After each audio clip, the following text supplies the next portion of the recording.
warahmatullahi wabarakatuh. Halo teman-teman, di video kali ini kita akan membahas tentang laporan posisi keuangan. Nah, yuk simak baik-baik videonya. Sebelumnya, saya Anissa Ramadhani, NIM C1C019006, Prodi Akuntansi R014 Fakultas Ekonomi dan Bisnis Universitas Jambi. Nah, kita masuk ke materi pertama, yaitu pengertian dari laporan posisi keuangan. Nah, pengertian dari laporan posisi keuangan atau biasanya sering disebut sebagai neraca ini adalah laporan yang menyajikan aktiva, kewajiban, dan juga modal dari perusahaan pada akhir periode tertentu. Nah, neraca ini bisa juga membantu untuk meramalkan jumlah waktu dan ketidakpastian arus kas di masa yang akan datang. Nah, selanjutnya yaitu ada fungsi dari laporan posisi keuangan ini.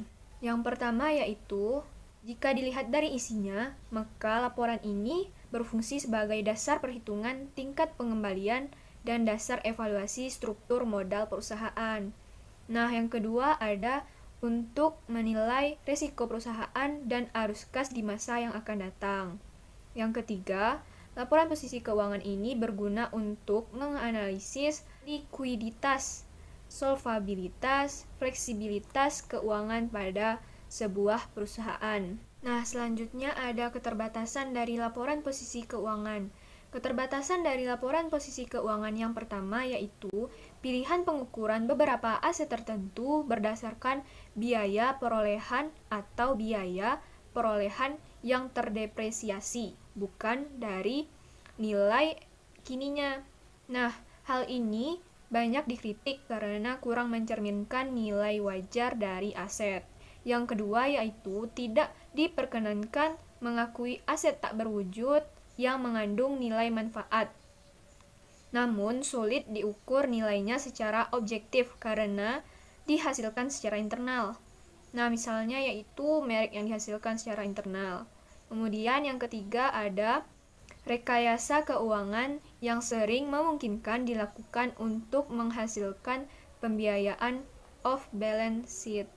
Kemudian yang terakhir, beberapa pengukuran dinilai untuk beberapa unsur di laporan posisi keuangan yang melibatkan pertimbangan dan estimasi. Misalnya, yaitu penentuan masa manfaat aset tetap dan estimasi kewajiban dengan garansi.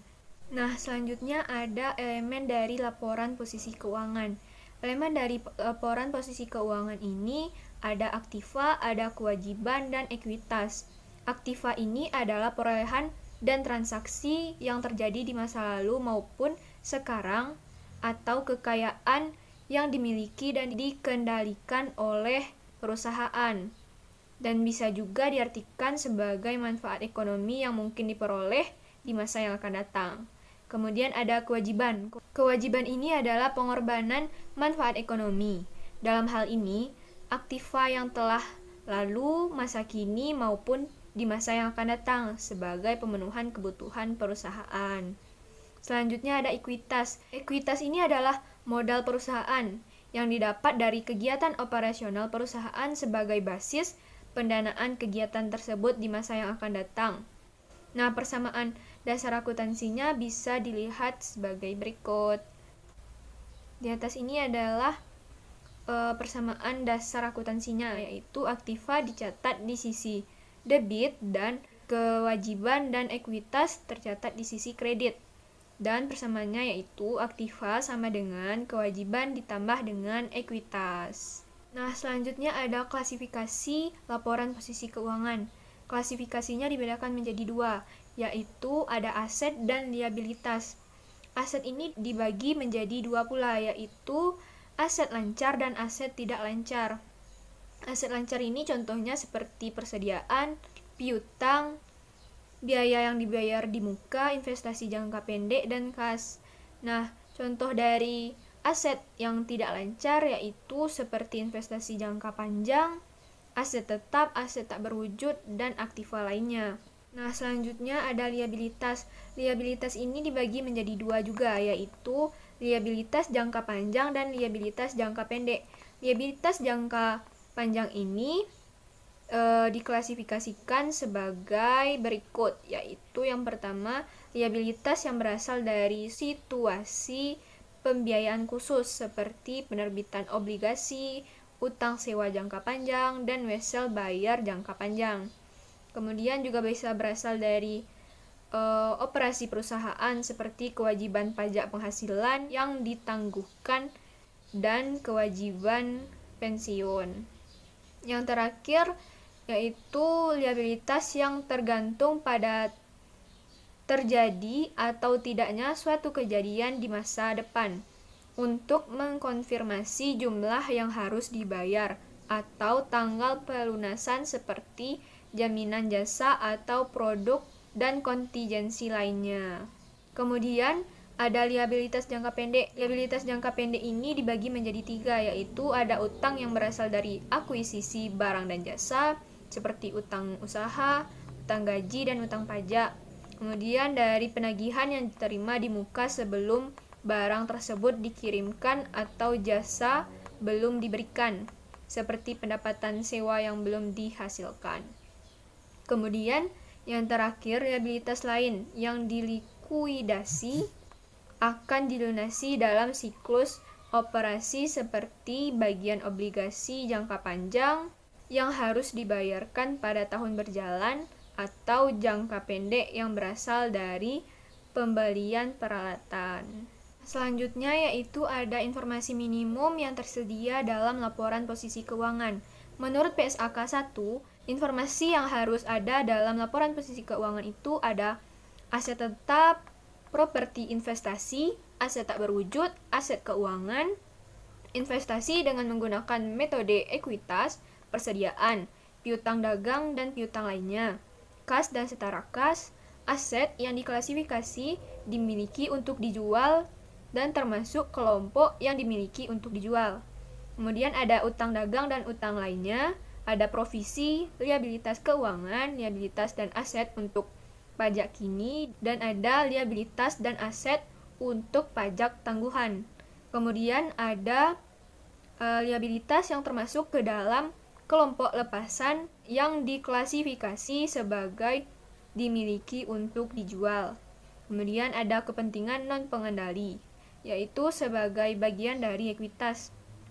Kemudian yang terakhir, modal saham dan cadangan yang dapat diatribusikan kepada pemilik entitas induk. Nah, berikutnya ada format laporan posisi keuangan. Laporan posisi keuangan ini dibagi menjadi 2, yaitu ada bentuk akun dan ada juga bentuk laporan. Bentuk akun ini menyajikan secara berdampingan, yaitu bagian kiri adalah aset, sedangkan di bagian kanan terdiri dari kewajiban dan ekuitas. Kemudian ada bentuk laporan. Bentuk laporan ini menyajikan secara berurutan, yaitu mulai dari aset, liabilitas, kemudian ekuitas. Nah, di bawah ini ada contoh dari format laporan posisi keuangan, bentuk akun, dan juga bentuk laporan. Nah, materi kita yang terakhir yaitu pengungkapan laporan posisi keuangan. Biasanya entitas mengungkapkan dalam laporan posisi keuangan atau catatan laporan keuangan yang disubklasifikasi dari pos yang disajikan. Perinciannya itu bergantung dari ketentuan dari PSAK. Seperti misalnya ada piutang antara piutang usaha pihak ketiga dan piutang usaha pihak berelasi. Nah, yang kedua misalnya ada persediaan. Persediaan ini disubklasifikasi antara persediaan bahan baku, barang dalam proses, dan barang jadi. Yang ketiga yaitu aset tetap, yang diklasifikasikan terpisah menurut kelompok aset tetap, misalnya tanah, bangunan, dan peralatan. Berikut ini adalah contoh format laporan posisi keuangan. Nah, kesimpulan dari materi kita kali ini yaitu laporan posisi keuangan ini memberikan informasi kepada investor dan kreditor untuk membantu dalam menaksir jumlah, waktu, dan ketidakpastian penerimaan arus kas yang akan ada di masa yang akan datang, dan juga dividen atau bunga, dan hasil dari penjualan, pelunasan, atau jatuh tempo dari sekuritas atau pinjaman. Nah, demikianlah video saya tentang laporan posisi keuangan. Jika terdapat kesalahan, saya mohon maaf, dan terima kasih kepada teman-teman yang telah menonton video ini dan menyimak video ini sampai akhir. Saya tutup dengan wassalamualaikum